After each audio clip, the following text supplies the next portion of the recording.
tila nagkabulgara na sa Kongreso. Bagong henerasyon party list, Congresswoman Bernadette Ramirez Herrera tila harap-harapang binulabog at binasag ang Kongreso at si Kong Stella Kimbo nang tila isiniwalat ang patungkol sa di umano'y trilyong pesong pondo ng Kamara at mahigit sa 6 na trilyong budget para sa taong 2025. Tila halos hindi makasagot at napangangana lamang at tila napahiya ng harapan sa Kongreso nang harap-harapan itong tinanong ng BH party list na si Kong Herrera habay tila nabulol at nagkao-talutal at napameme si Stella Kimbo. Ang tanong lang naman kasi ni Congresswoman Herrera, tama ba na ginagamit natin ang ating earmarked revenue para sa iba pang bagay na tila hindi naman nakaligtas si Kimbo sa mata ng marami sa ating mga kababayan na instead na sumagot si Kimbo ay tumingin sa kanan at tumingin sa kaliwa na tila baga nang hihingi ng kasagutan sa kanyang mga kasamahan o sa madaling salita, call a friend. At dito'y tila napahiya at sapul na sapul sa kamera si Stella Kimbo na tila wala na itong maisagot sa mga katanungan ni Congresswoman Herrera. Kaya naman di pinalagpas si Stella Kimbo ng marami sa ating mga kababayan na magkomento online matapos ang nasabing tila harapan nila ni Congresswoman Herrera at isiniwalat ang di umano'y kabalbalan ng mga mambabakas sa Kongreso. At ayon pa sa kanila, buta na naman si Kimbo hanap sa likod ng kasagpi. Wala ba doon sa likod si Saldico at Tamba? Nasaan kayong dalawa? Kailangan ni Kimbo ang tulong. Kaya huwag kayong magkamaling kalabanin niyo si VP Sara dahil ito si Sara hindi kurakot. Walang bahid ng kurap. Zero dip nga ang Davao after siya nag-mayor. Sino ang isusunod ni VP Sara na paimbestigahan? Alam nyo na, kinakabahan na siya ngayon. Yan ang mahirap kapag walang batas na pinagbabasehan kung saan dadalhin ang pera ng taong bayan. Ang alam nila, kapag sila nga desisyon, ayun na ang batas. E paano kung ganyan ang mga tanong sa kanila? E di nga na, hay nako, hindi talaga matatag ang gobyernong ito. At maaga itong babagsak. Kalakaran na daw yung sabi ni Kimbo. Kahit pala wala sa batas, gastusin ang pera sa sinapag-usapan na daw. Sino kaya yung tinutukoy ni Kimbo na nag-usap na i-divert ang pondo ng earmark? Kong Herrera, hindi ba ganon yung mga estafa cases? Hindi ba ganon yung mga pyramiding scams? Anong difference nito sa DAP? Matindi ito. Sa bibig mismo ni Teacher Stella nanggaling yung kalakaran ng Kongreso na ginagamit sa ibang bagay ang mga naka-earmark na revenues ng pamahalaan. Naloko na. Pera namin yan. Ngayon ko lang nakita yung outfit ni Madam Cher sa budget deliberation kaninang umaga, September 16. Simple Teacher Stella. Di naman namin sinabing bawal magbonggang earrings at pearl necklace. Wala ka na rin po pala rilo na sobraan naman po ikaw, Madam Cher.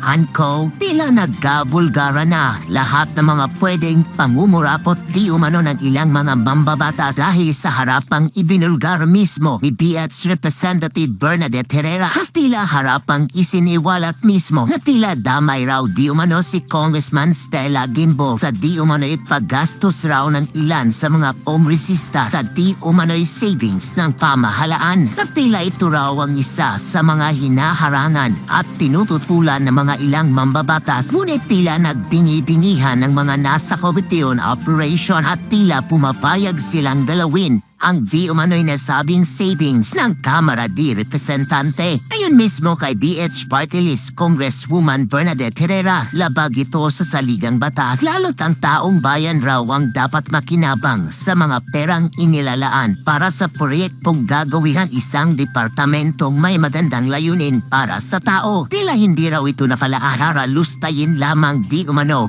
ng ilang mga mambabatas at tila gawing pera umano ng ilang mga buaya sa pamahalaan. Dahil tila ito na raw talaga ang pagbumula ng korupsyon na tila hindi raw maamin mismo ni Congresswoman Stella Kimbo. Narito at sabay-sabay nating panoorin ang full video kung saan harap-harapang tinusta at sinabon ni Congresswoman Bernadette Herrera si Stella Kimbo. Panoorin ang full video.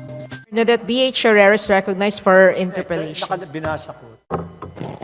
Thank you, Madam Speaker. Magandang hapon, ay magandang umaga po or tanghali na pala. Madam Sponsor, my first question is with regards to the Status of contract of service and job contract, since DBCC naman ito dun sa special provision. Madam Sponsor, yung regarding din sa inquiry ko before on solo parents, because on our law, sabi, they are entitled.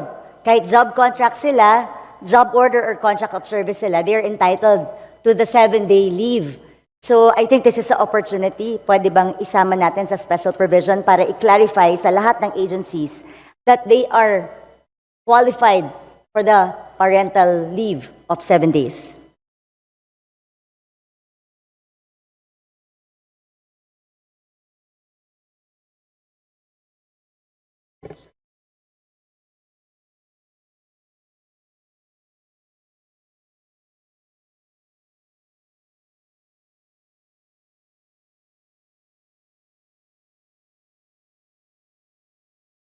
Madam Speaker, umaandar po yung oras. Madam Speaker. Madam Speaker, there's a joint circular and there's a joint circular number 1, series of 2017, issued June 15, 2017. And I will read to you one provision which could be a problem. And I'll read to you the provision verbatim. The services of the contract of service and job order workers are not covered by civil service law and rules, thus not creditable as government service. They do not enjoy the benefits enjoyed by government employees, such as leave, pera, rata, and 13th month pay. So that is what the DBM has told me, but if it is specific in the solo parents law, I will support you, Madam Speaker, Your Honor. Yes, Madam Speaker, because a mere joint memorandum circular isn't enough para na-supersede. May batas tayo, bagong Yes. pasa yung batas, mas latest Yes. yung batas. So we have to follow that. That's why we have to put it in the special provision. I know that's what the problem is. Walang employee-employer relationship, si job order at saka si contract of service. But we should have thought of that before we passed the law. But we passed the law and signed by the President. That is So we have to honor the law That is correct. of service. Sige po, Madam Speaker. Sorry. Could you kindly repeat? Yes. No, I will submit a special provision para to correct lang at magkaroon ng mandate yung mga departments to actually allow the solo parents na job order and contract of service. Pinisa natin yung batas so we have to honor it. Do I have to read the special provision, Madam Speaker? Yes, If I may. and to put it Yeah. on record, Madam Speaker. Granting parental leave benefits to solo parents working in the government under job order or contract of service pursuant to Section 7 of Republic Act Number 8972 as amended by Republic Act Number 11861, otherwise known as the Expanded Solo Parents Welfare Act, a forfeitable and non-cumulative parental leave of not more than 7 working days with pay every year shall be granted to any solo parent employee regardless of employment status who has rendered service or at least 6 months. This shall apply to those who are working in the public sector under job order or contract of service. Thank you, Madam Chair. Madam Speaker. Next question. So overall savings, I just noticed na after 2015, hindi na nagkaroon ng reporting. Then bumalik siya noong 2020 and 2021. Then afterwards, no more reporting again as to the overall savings of each department.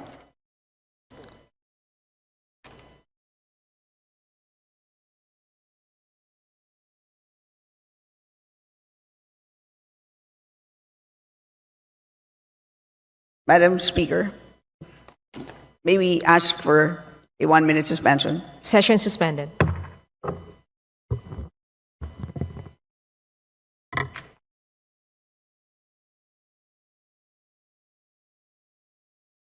Session resumed. Please proceed. Madam Speaker, Your Honor, as you know, the meaning of savings is now different. Today, it now refers to balances of any released appropriations which have not been obligated as a result of any of the following: A, completion, final discontinuance, abandonment of a program, or B, implementation of measures resulting in improved systems and efficiencies, etc. So today, in other words, hindi na siya kinocompute for all. Yun na ngayon ang practice ng DBM.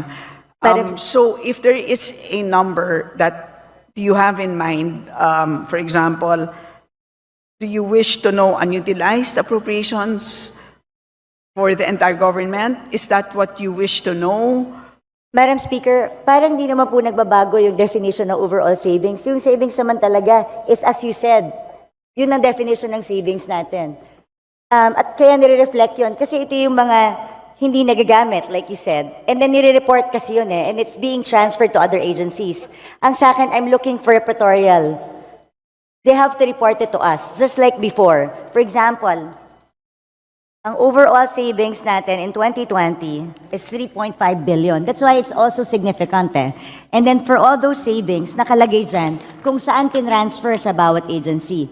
Pag sinabi mo kasing savings, transfers from each agency na transfer ang savings ng bawat isang ahensya, pupunta ngayon sa overall savings. And then yung overall savings, it's a transfer to.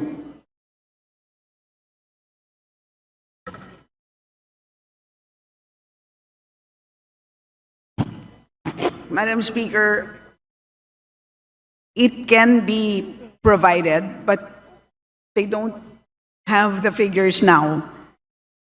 Madam Speaker, yun po yung point ko. Bakit nawawala yung report ng overall savings? Dapat nakikita po natin yon dito sa Kongreso kasi savings po yan na hindi na po alam ng Kongreso kung saan napupunta. And it's part of our obligation to know where these savings are. Saan nanggaling? Kasi that's where we see how efficient ang ating mga department. So baka pwede pong isubmit sa atin today para makita po natin.